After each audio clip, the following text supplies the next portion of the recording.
Di depan saya ada mahasiswa-mahasiswa luar biasa ini. Dari UNJ ya, Universitas Negeri Jakarta terutama. Dari SWINS. Nah itu yang biru muda saya hafal tuh. UIN, Universitas Islam Negeri, Syarif Hidayatullah ya. Ya. Lalu Budi Luhur, betul? Mana Budi Luhur? Ini agak jauh nih. Stikom, Bandung. Waduh, jam berapa dari Bandung? Hah? Jam 3. Oh, nyampe sini ya. Pakai kereta cepat. Cepat-cepat. Oke, baik. Kita berikan tepuk tangan untuk mahasiswa kita yang ada hadir pada malam hari ini. Tadi saya lihat Bung Rocky dan saya sapa dulu. Bung Refil Harun baru sampai. Jadi imam masjid kayak tadi. Jadi agak terlambat dikit imam masjid. Sholat maghrib. Oh ikut demo. Pakai. Tadi ikut demo. Di depan KPU. Depan DPR. Oh, oke, baik. Makanya susah jalan keluar kan jadinya. Cari jalan tikus jadinya. Terima kasih sudah hadir di sini, Bung Refli. Saya tadi lihat Bung Rocky ingin bicara, ketahan dikit. Karena Babe tadi menyampaikan perumpamaan-perumpamaan. Saya yakin Bung Rocky ingin menyampaikan sesuatu. Ada yang ingin disampaikan Bung Rocky? Silakan. Oke, perumpamaan juga. Umpama ada seseorang yang harus membuktikan ijazahnya palsu apa tidak. Oke, ini umpama ya. Setelah Seru ini. Sampai ke pengadilan. ini biasa aja nih. Dipanggil ahli kimia untuk melihat komposisi kertas itu sesuai nggak dengan kertas yang di awal, yang biasa dipakai untuk ijazah. Sesuai. Tapi dia kasih catatan ada flek sedikit itu. Maka berarti ada satu partikel yang tidak fit in dengan komposisi. Udah, tapi dianggap ya itu kan cuma 1% itu.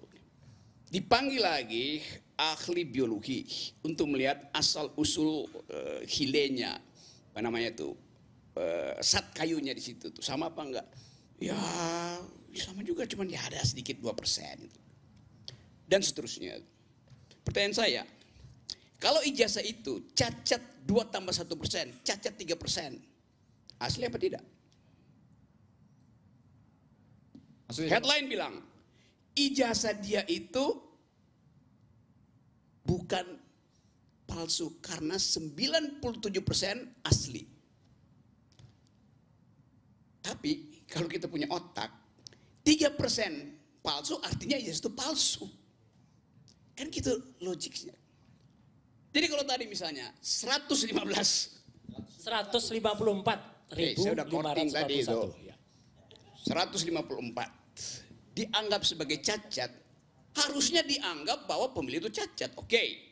Tapi nanti debat. Tapi kan cuma 154.000. Oke, saya tambahin 150 berapa tadi? 154.541. 154.557. Naik sedikit.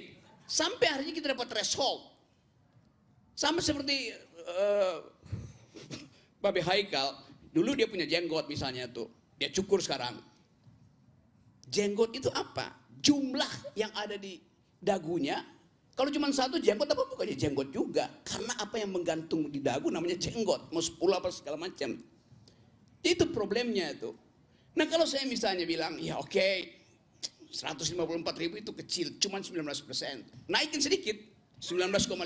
Naikkan sedikit, masih kecil dong. Jadi sampai kapan itu mau dijadikan palsu? Apa mau sampai 50%? Logikanya begitu. Apalagi ini soal suara rakyat.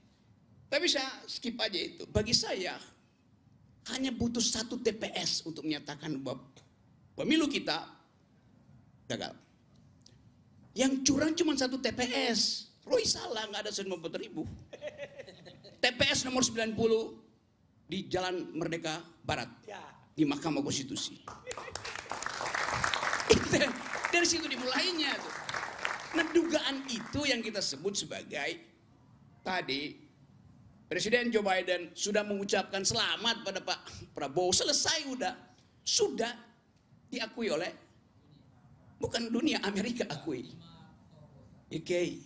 Tapi pada saat yang sama kita tahu Komisi HAM PBB itu uangnya itu datang dari Amerika paling banyak, bahkan PBB datang dari Amerika. Sekarang pertanyaannya, siapa yang suruh Senegal itu mengucapkan bahwa ada kecurangan dalam pemilu Indonesia? Taruhan nama saya, yang suruh orang yang sama, Joe Biden. Itu yang namanya diplomasi politik tuh. Diucapkan selamat pada Prabowo, tetapi ada kegagalan demokrasi. Pada siapa? Bukan pada Prabowo, pada Jokowi. Jadi itu intinya. Nah karena itu seluruh pembicaraan kita itu akhirnya iya kan? Iya kan. Saya bilang Ya, sekali oke. lagi. Ya udah. Nggak ada urusan. Udah jelas kan? Ya jelas. Yang penting nilainya nggak berubah. Pak Prabowo Nah. dilantik sebagai presiden tanggal 20 Oktober 2024. Jelas itu poin itu ada di situ tuh. Tetapi kalimat saya belum selesai. Ya. Tapi sudah diiyakan yang tadi Oke, bagian. udah diain. Bung Eben, Anda ada komentar nggak soalnya? Saya belum selesai. Oh belum saya, oke. Nanti. Saya minta Bung Eben nanti komentar ya, silakan Bung Rocky. Sekarang Prabowo dilantik, tetapi ada excess baggage. Prabowo bawa tong sampah di belakang yang namanya Jokowi. Sampai 5 tahun ke depan orang akan ingat itu. Jadi ada problem, legitimasi tidak diperoleh Prabowo, padahal Prabowo ingin dia sempurna. Supaya kita lihat bahwa oke, demokrasi ini bagus tuh. Ini keputusan HAM di Komnas, di Komite HAM PBB, itu akan jadi catatan bagi Republik ini yang harus diperbaiki oleh Prabowo sebagai presiden. Nah catatan itu akan ada terus di situ. Lepas dari mesin KPU itu ghost in the machine. Ada hantu di dalam mesin itu. Kan itu intinya kan. Jadi sebetulnya kalaupun data itu tidak bisa diperdebatkan, kita pakai aja prinsip dari Sherlock Holmes. It is elementar, Watson. Itu elementar betul problemnya. Mengapa Anda nggak paham Dr. Watson yang adalah asisten dari Sherlock Holmes? Bahwa satu data kecil itu membatalkan semuanya tuh. Kita ngomong seperti pada teori Karl Popper tentang falsifikasi itu. Tetapi dalilnya adalah kita mau pemilu ini bersih, itu dasarnya tuh. Jadi semua yang kita bicarakan di sini arahnya adalah pada pemaksulan Jokowi. Udah benar itu. Kan yang mencurangkan bukan Prabowo. Prabowo akibat dari kecurangan Jokowi. Tetapi dia dapat karatnya itu dibebani pada Prabowo. Jadi itu masalahnya tuh. Nah, karena itu mahasiswa ya terusin aja demonya kan. Soal itu diucapkan tidak diucapkan, faktanya KPU udah ketakutan. Sekarang dia bentengi, nggak ada lagi orang bisa masuk di situ. Tadi saya muter dari Menteng itu nggak bisa keluar karena dibentengi. Ngapain dibentengi? Kalau KPU itu percaya diri, dia bilang tunggu aja saya umumkan. Nah sekarang berubah, persepsi publik tidak lagi percaya pada KPU, itu dasarnya tuh. Nah sekali lagi, yang saya terangkan tadi hanya untuk memastikan bahwa pemilu kita gagal, bukan Prabowo yang gagal. Siapa yang menggagalkan itu? Tadi Wabe Haikal tanya, sebut dong oknumnya. Ya oknum yang menusuk surat suara di TPS nomor 90 di Mahkamah Konstitusi. Namanya Joko Widodo. Oke, enggak. Supaya adil karena tadi sudah menyebut Jokowi, Pak Jokowi ya. Saya ingin Pak Bung Eben menyampaikan karena Bung Eben ini pembela Pak Jokowi, silakan. Dia harus adil dulu. Ya, terima kasih. Ya, sangat menarik ya yang disampaikan Bung Rio, Om Rocky dan semua. Kita sepakat tentang demokrasi kita ini berharap ke depan lebih bersih. Tadi yang menjadi kritik kan adalah persoalan sistem ya. Tapi faktanya hari ini suara rakyat itu memenangkan Pak Prabowo. Itu fakta yang siapapun tidak bisa pungkiri. Karena acuannya Besok pengumumannya tapi ya. apalagi besok, dan kita sudah tahu bahwa acuan yang hari ini dijadikan dasar adalah C1. Karena semua memegang data itu. Itu data itu dipegang oleh semua partai yang menggugat, yang merasa dirugikan. Nah, makanya sampai detik ini kita coba ingin mengajak kawan-kawan yang teriak-teriak curang itu, ya bawa aja datanya. Jangan sampai nanti ditanya, datanya mana? Ya katanya Pak. Loh mana? Nomor berapa? Ya katanya Pak. Yang akhirnya ya hanya diorkestrasikan aja tuh kecurangan-kecurangan. Artinya coba ingin menghilangkan legitimasi rakyat yang sudah memilih Pak Prabowo dan Mas Gibran. Nah kemudian ada kritik-kritik terkait ini sistem ini tidak baik. Itu bagus. Apa yang disampaikan Bung Roy juga bagus, nggak ada yang saya salahkan. Karena Bung Roy paham tentang IT itu sendiri. Tapi yang paling penting Bung Roy dan kita semua di sini, rakyat sudah menentukan pilihannya. jangan lagi kita coba mengorkestrasi kecurangan. Saya khawatir kecurangan-kecurangan ini bukan lagi pada tempat yang seharusnya disasar, tapi yang ngeri itu rakyat yang dituduh curang. Dan saya tahu sekali di Jawa Tengah kenapa kemenangan Pak Prabowo, kenapa juga kok PDIP tetap tinggi. Karena mereka ingin tetap PDIP partainya, ya presidennya Prabowo. Dan itu realitanya. Tapi ya nggak apa-apa, apapun yang itu terjadi, ya saya sebagai pendukung Pak Prabowo dan merasa bangga atas kemenangannya. Dan begitu juga saya sebagai pendukung Pak Jokowi sampai detik ini, ya saya bangga juga dengan pemilu kemarin kita tetap kondusif. Tidak lagi yang namanya narasi-narasi yang basis kekerasan atas kemudian politik identitas itu kan udah landai, itu kita syukurkan lah. Kemudian ada kritik yang seperti apa ya, silakan aja ya. Kita nggak mau tidak mau melarang kawan-kawan. Saya juga tidak mau ya, sedikit tidak nyaman juga ketika ada sahabat saya Aiman dilaporkan, Bung Roy dilaporkan karena beda-beda pandangan.